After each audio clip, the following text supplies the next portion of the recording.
Então, quando eu for analisar em relação à intensidade de fonte de radiação, a lâmpada de deutério ela emite uma boa radiação na região de 200 a 250 nanômetros, mas ela vai decaindo até o 400.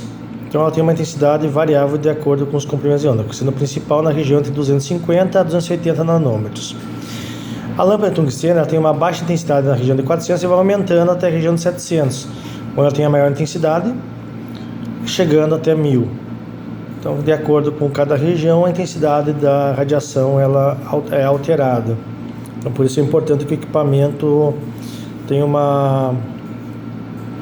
bom sistema de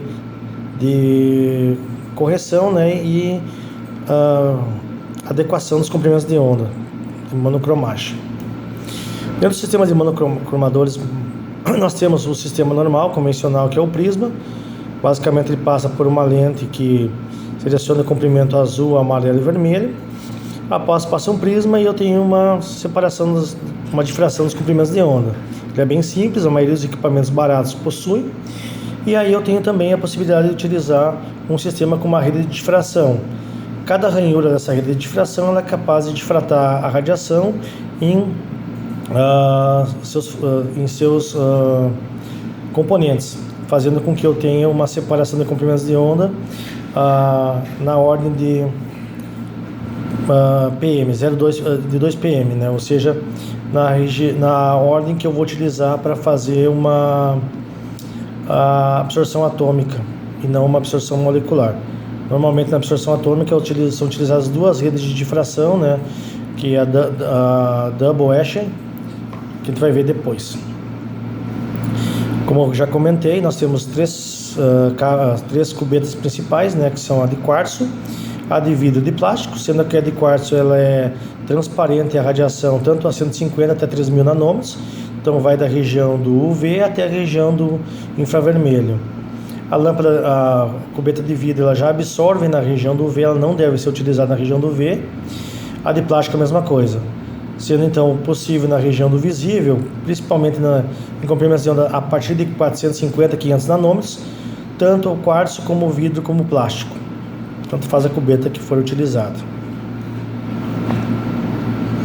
Quando a radiação ela passa, ela chega no detector, no caso aqui um arranjo de fotodiodo, um fototubo, choca-se com a parede e libera elétrons. Esses elétrons geram uma corrente elétrica que é amplificada e aí gera o sinal que dá a conversão em absorção que nós observamos no equipamento. Outro tipo de sistema é a rede de fotomultiplicadora, que basicamente é uma parede de quartzo, onde a radiação chega, se choca com a parede e vai liberando elétrons, esses elétrons vão se chocando. Essa fotomultiplicadora ela tem uma possibilidade, é muito utilizada em equipamentos mais baratos e ela tem uma longevidade boa. Outro sistema é o fotodiodo. Então o que acontece? Eu tenho uma região N e uma região P, a radiação chega, faz com que os elétrons migrem da região P para a região N e aí é gerada uma corrente elétrica que é lida no equipamento. Existem então equipamentos de espectrofotômetros portáteis, que basicamente são utilizados para análise de campo. Principais entre elas são análise de qualidade de água, por exemplo, o pH da água e o teor de cloro, por exemplo. Também pode ser utilizado para análise de multiparâmetros da água. Então ele tem um sistema aqui de monocromagem, eu seleciono o comprimento de onda para fazer a leitura e aí é feito então uma medição do equipamento. Normalmente esse equipamento ele é pré-calibrado com uma curva de calibração e aí é feita a leitura e automaticamente dá o resultado em miligramas por ml, miligramas por grama, etc. Então nós temos a absorbância da passiva seletiva, que significa isso, que ela é relacionada a um composto inorgânico, por exemplo, um metal. Ela pode ser seletiva a um composto orgânico, pode estudar como exemplo aqui carotenoides, clorofila, etc. Esses têm que ter um cromóforo auxocromos. O que significa isso? Cromóforo é uma região que absorve comprimentos de onda dentro da região que eu vou fazer a leitura, principalmente a região visível, ou um reagente que vai entrar em contato com a espécie, fazendo com que ela adquira uma coloração. As principais cromóforos que nós temos são as duplas ligações. Quanto mais duplas ligações estiver uma molécula, mais próximo da região visível ela tem. Um exemplo aí, o beta-caroteno, que tem, se não me engano, 7 ou 8 duplas alternadas. Então aqui, a região do cromóforo da dupla ligação está entre 230, a C-dupla-O na região 280. Então, nós temos regiões associadas aos cromóforos. E a partir dessas regiões eu posso selecionar os comprimentos de onda associados aos cromóforos e selecionar os grupos funcionais presentes. Então eu vou fazer uma leitura, por exemplo, uma separação no cromatógrafo líquido ou gasoso, seleciono os comprimentos de onda que eu vou utilizar para fazer a identificação dos compostos e eu identifico as classes de acordo com as suas absorbâncias relacionadas aos cromóforos. Então o que acontece basicamente aqui, eu tenho as amostras, eu tenho o branco geral, que é basicamente solvente, e o branco da amostra, que basicamente eu tenho todos os reagentes menos o analito. Então eu adiciono o reagente, né? Tem aqui a curva de calibração, adiciono o reagente e eu vou ter uma leitura. Esse reagente tem uma coloração. Fazendo a curva de calibração, eu observo que uma associação entre as concentrações e as colorações. Então eu faço a curva de calibração e identifico, por exemplo, a curva de calibração seria essa. Eu analisaria então, a partir da curva de calibração, quais são as concentrações. Um exemplo de análise que eu posso utilizar em laboratório, por exemplo, é a identificação dos teor de ferro 3 em amostras de água. Para fazer esse processo, eu posso fazer uma especiação. O que significa isso? Na água, normalmente, eu tenho ferro 2 e ferro 3. Eu posso simplesmente fazer a análise do ferro 3 utilizando oxalato, ácido oxálico e fenantrolina, ortofenantrolina.